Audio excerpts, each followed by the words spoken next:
Hola, bienvenidos a todos. Vamos a iniciar con este curso básico de codificación con la CIE 10 a nombre del Ministerio de Salud y del Centro Mexicano de Clasificación de Enfermedades.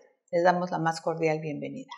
En este curso veremos básicamente los principios generales de la Clasificación Internacional de Enfermedades, la CIE 10 en la edición 2018.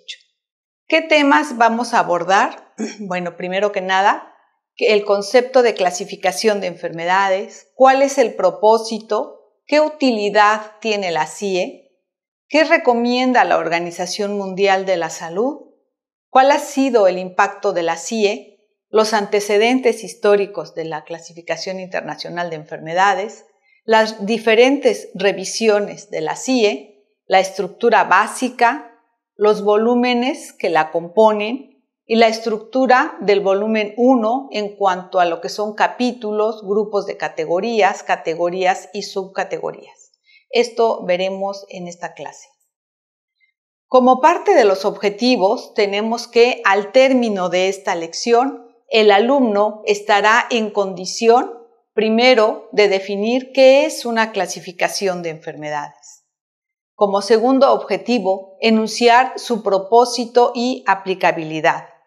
También describir el contenido de los volúmenes de la CIE 10 y detallar la estructura y el uso de los volúmenes 1 y 3. Iniciamos entonces con el concepto de clasificación de enfermedades.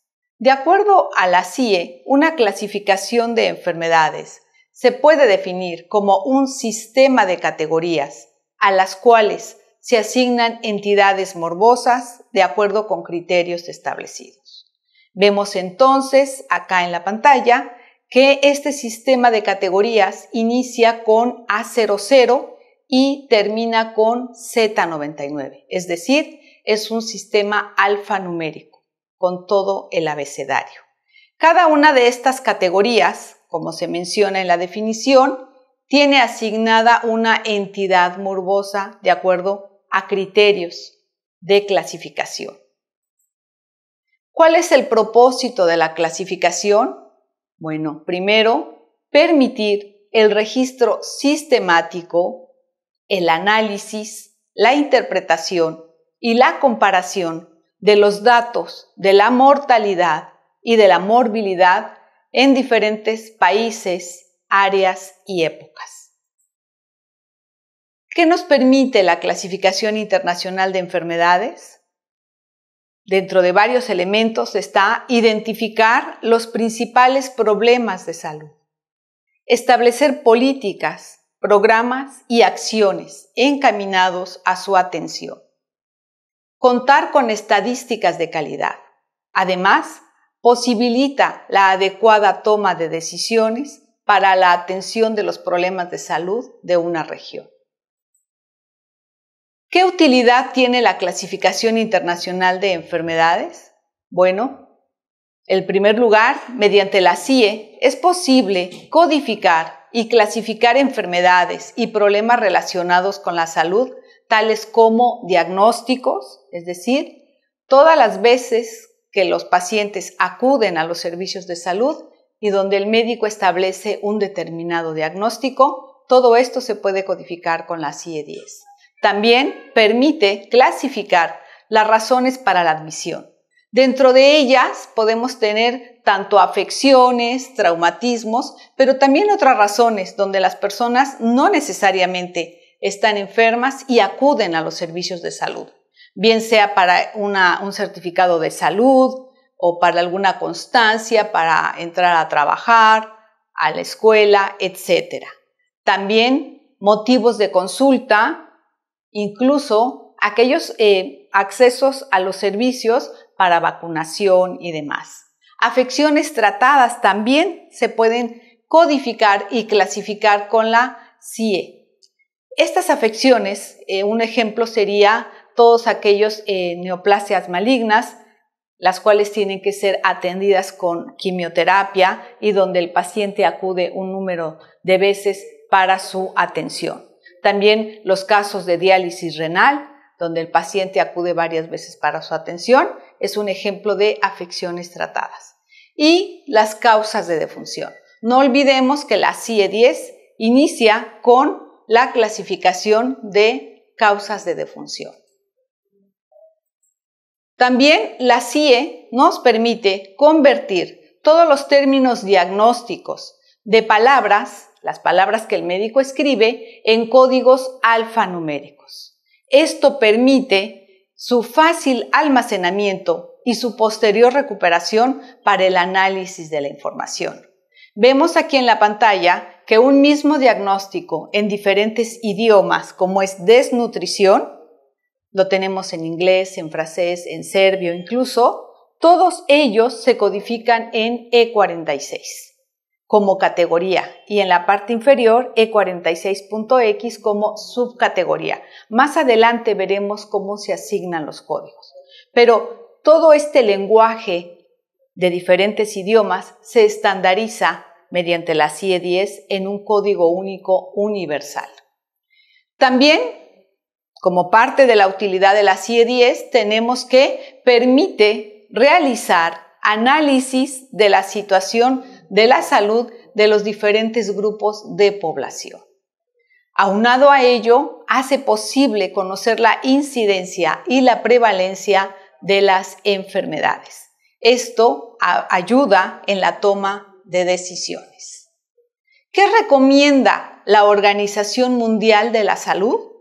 Bueno, primero que nada, que los médicos conozcan la CIE-10, tanto en su formación como en las unidades, en las sesiones clínicas que se tienen. Esto permite que se tengan diagnósticos más específicos y más completos. Asimismo, recomienda que se formen y actualicen continuamente a los codificadores clínicos para que la calidad de la información que inicia con un adecuado registro que el médico realiza con el conocimiento de la CIE-10 sea codificada con un diagnóstico específico porque el codificador ya conoce la CIE-10 y se ha formado y actualizado. ¿Qué impacto tiene la CIE-10? Mediante el uso de la clasificación se obtendrán estadísticas más específicas. Y esto permite realizar análisis de morbilidad y mortalidad. También hacen posible la búsqueda de alternativas de solución en el momento en que se producen los hechos. Vimos cuando fue la epidemia de la influenza H1N1 que la Organización Mundial de la Salud en su momento buscó un código específico para identificar este problema que fue a nivel mundial y de esta manera tomar acciones para su prevención.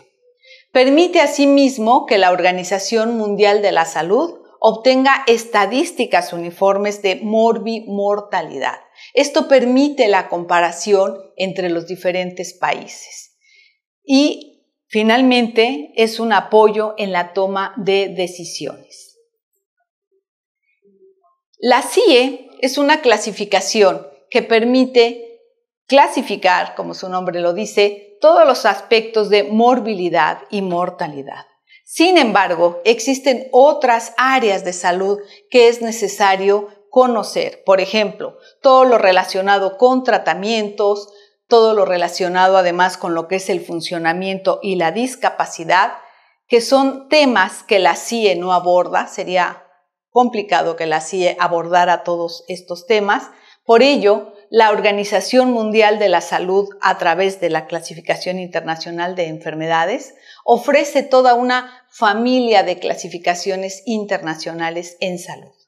Esta familia de clasificaciones internacionales en salud es un conjunto de productos de clasificación que permite conocer el marco teórico de la salud de una población en sus diferentes componentes, tanto diagnósticos como tratamientos y, comentaba, todo lo relacionado con lo que es el funcionamiento y la discapacidad.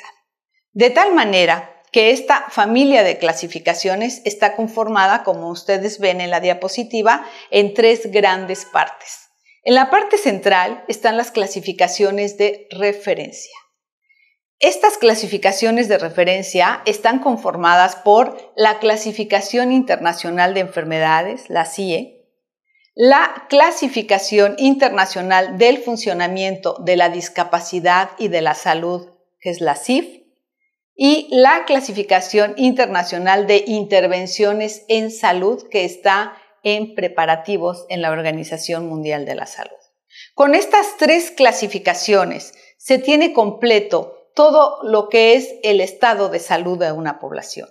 Comentábamos desde un problema de salud que se clasifica con la CIE-10, más si este problema de salud tiene alterado el funcionamiento o genera discapacidad, también es posible conocerlo con la CIF, y los tratamientos que se proporcionaron a través de la Clasificación Internacional de Intervenciones en Salud. Estas son las clasificaciones de referencia.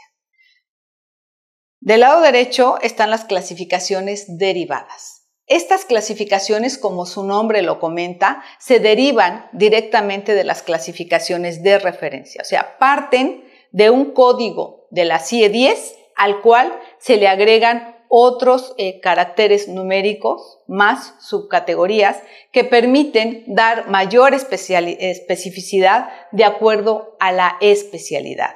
Por ejemplo, dentro de las clasificaciones derivadas tenemos a la Clasificación Internacional de Enfermedades para Oncología, que es la CIE-O en su tercera edición. La Clasificación de Trastornos Mentales y del Comportamiento. La Clasificación Internacional aplicada a Odontología y Estomatología en su tercera edición. La Clasificación Internacional aplicada a Neurología. Y la Clasificación Internacional del Funcionamiento de la Discapacidad y de la Salud, versión para niños y jóvenes. Esta última prácticamente es parte de la Clasificación Internacional del Funcionamiento de la Discapacidad y de la Salud, como parte de las clasificaciones de referencia. Del lado izquierdo están las clasificaciones relacionadas. ¿Qué significa?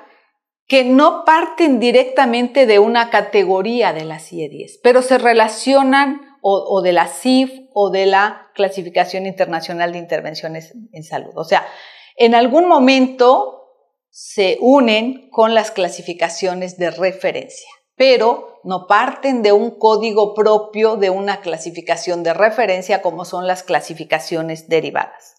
Entonces, en las clasificaciones relacionadas tenemos a la Clasificación Internacional de Atención Primaria, la Clasificación Internacional de Causas Externas de Traumatismos, la Clasificación Anatómica Terapéutica con dosis diarias definidas y la ISO 9999, que son ayudas técnicas para personal con discapacidades, clasificación y terminología. En esta última vienen todos los criterios que se deben aplicar para todos los instrumentos que se diseñan y elaboran para solucionar los problemas de traumas.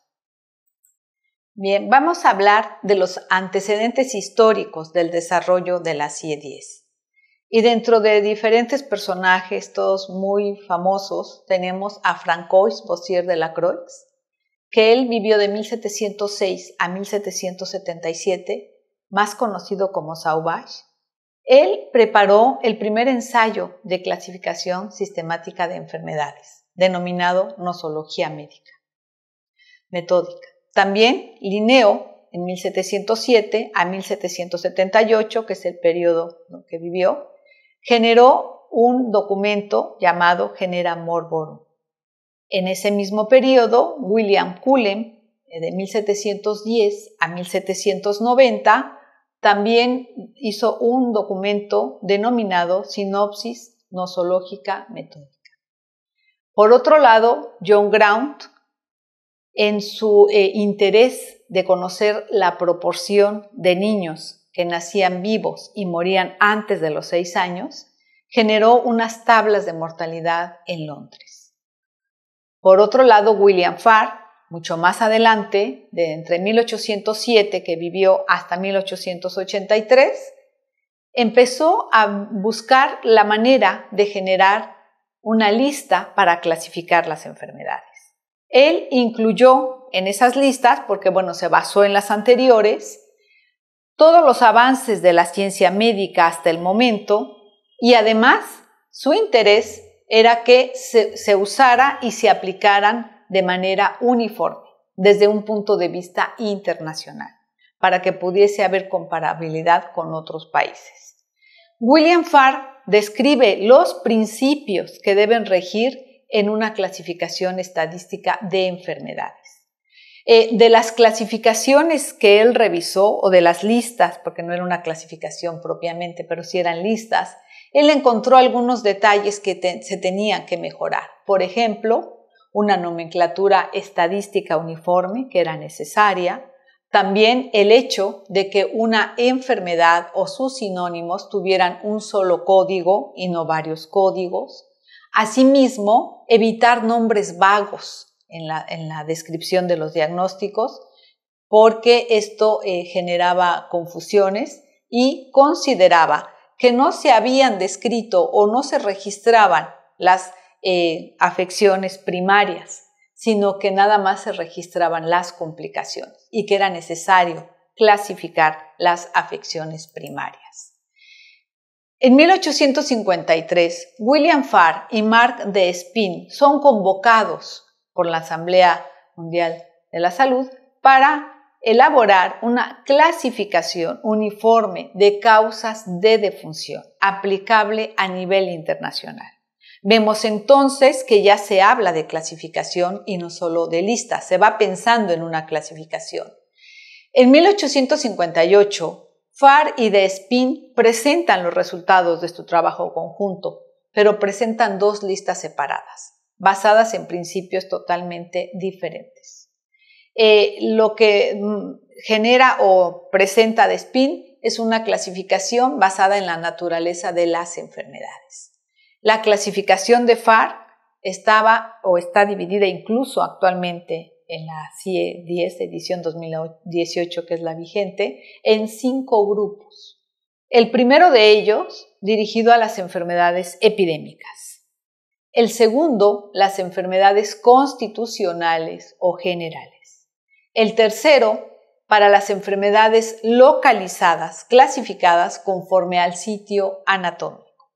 El cuarto grupo, para las enfermedades del desarrollo. Y el quinto grupo, para clasificar las enfermedades que son consecuencia directa de un traumatismo. Entonces, la clasificación de Farr más lo que presenta Despin se fusionan y se adoptan. El principio propuesto por Farr de clasificar las enfermedades según su localización anatómica ha perdurado como la base de la lista internacional de causas de defunción. En 1864 se revisó la clasificación que existía en ese momento siguiendo el modelo de William Farr y se propone que sea revisada en 1874, 1880 y 1886. En 1891, el Instituto Internacional de Estadística encargó a Jacques Bertillon la preparación de una clasificación de causas de defunción. En 1893, el Instituto Internacional de Estadística adopta la clasificación que presenta Jacques Bertillon. Esta clasificación fue acogida por varios países. Su primera aplicación en América del Norte fue por el doctor Jesús E. Monjaraz en las estadísticas de San Luis Potosí, en México. En 1898, la Asociación Americana de Salud Pública recomendó que los registros civiles de Canadá, México y los Estados Unidos adoptaran la clasificación de Bertillon, pero además se sugiere que se revise cada 10 años. En 1899, el Instituto Internacional de Estadística aprueba este sistema de revisión decenal propuesto por la Asociación Americana de Salud Pública. En 1900, en la Conferencia Internacional para la Revisión de la Lista de Bertillon, se redunda o se confirma que era necesario las revisiones decenales.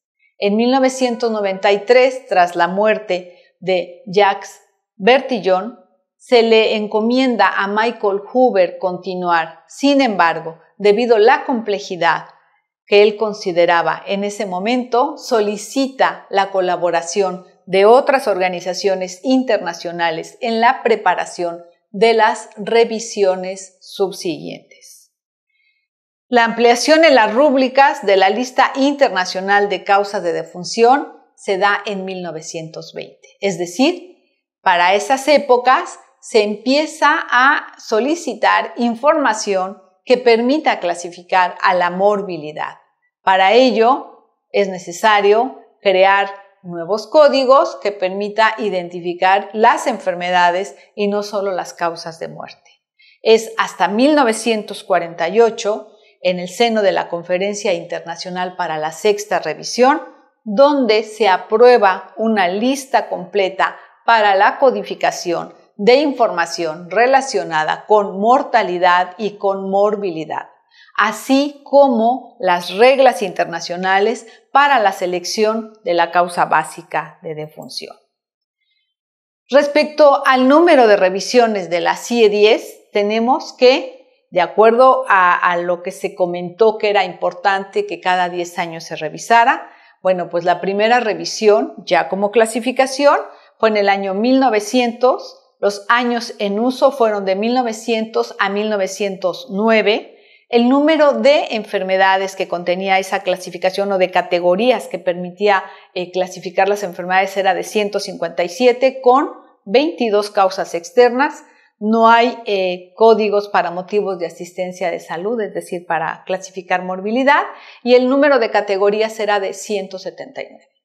Para la segunda revisión, cuyo año de adopción fue en 1909, los años de uso fueron de 1910 a 1920, 10 años, se tenían 157 códigos para clasificar enfermedades, crece el número de códigos para causas externas a 32, no hay información para codificar morbilidad y el total de categorías es de 189. Para la tercera revisión, cuyo año de adopción fue en 1920, el número de años o los años en uso fue de 1921 a 1929, el número de códigos para clasificar las enfermedades es de 166, con 39 códigos para clasificar causas externas. Como les señalo, no hay información o claves para clasificar la información de morbilidad y se llega a un total de 205 categorías.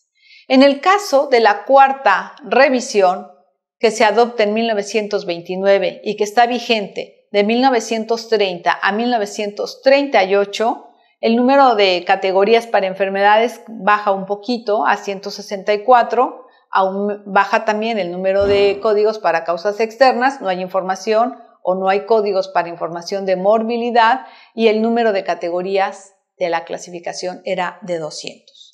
En la quinta clasificación, cuyo año de adopción es en 1938 y su vigencia es de 1939 a 1948, se mantiene el número de rúbricas para clasificar enfermedades, 164, así como el de causas externas 36 y no hay también rúbricas para clasificar información de morbilidad y el número de categorías se mantiene al igual que en la versión anterior, o sea, en la cuarta. En la sexta revisión, en 1948, cuya vigencia es de 1949 a 1957, crece grandemente la clasificación. De 164 que se tenía en la quinta, ahora hay 769. Y este impacto fue por todos los avances, el conocimiento de nuevas patologías, pero también que se incluye las categorías para clasificar la morbilidad que era tan solicitada en su momento. Tenemos entonces 153 códigos para causas externas, 88 para clasificar motivos de asistencia de la salud, dando un total de 1010 categorías.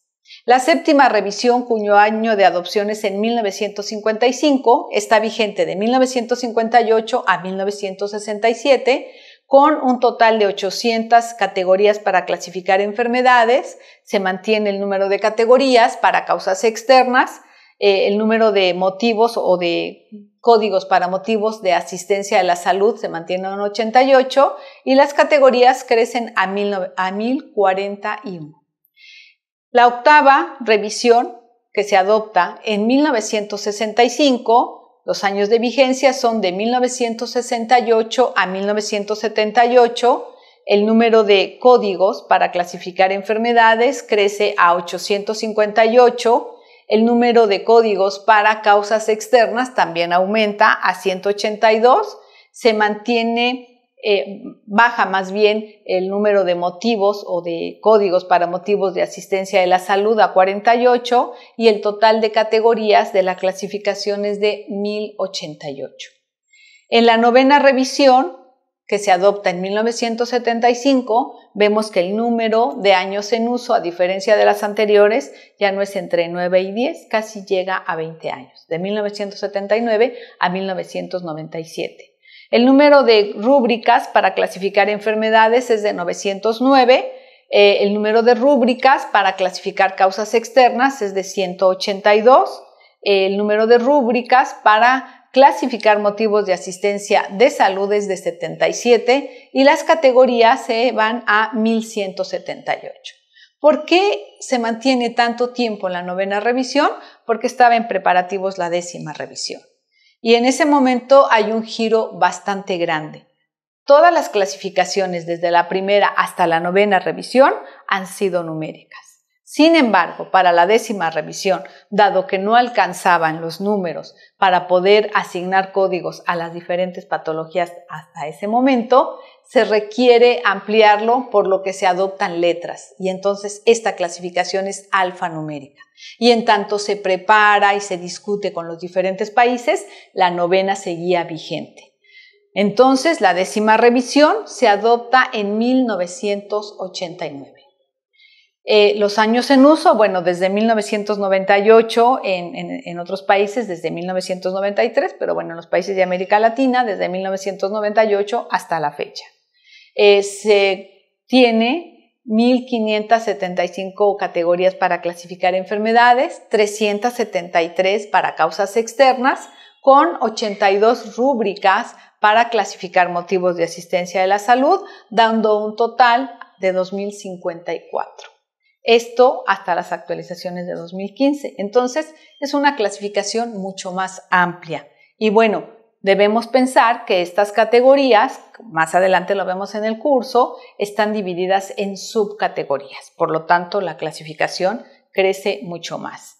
¿Qué hay en un futuro no muy cercano, pero sí ya en un futuro, en aproximadamente 4 o 5 años, que entraría la CIE 11?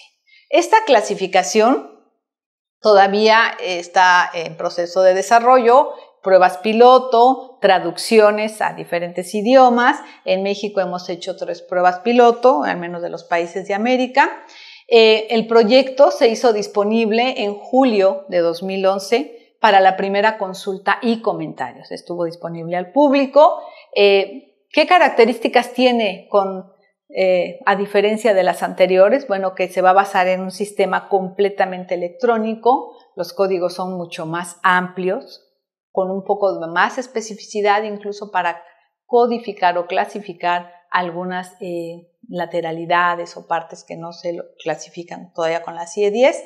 Esta clasificación se va a presentar apenas en la Asamblea de la Organización Mundial de la Salud en mayo de 2019.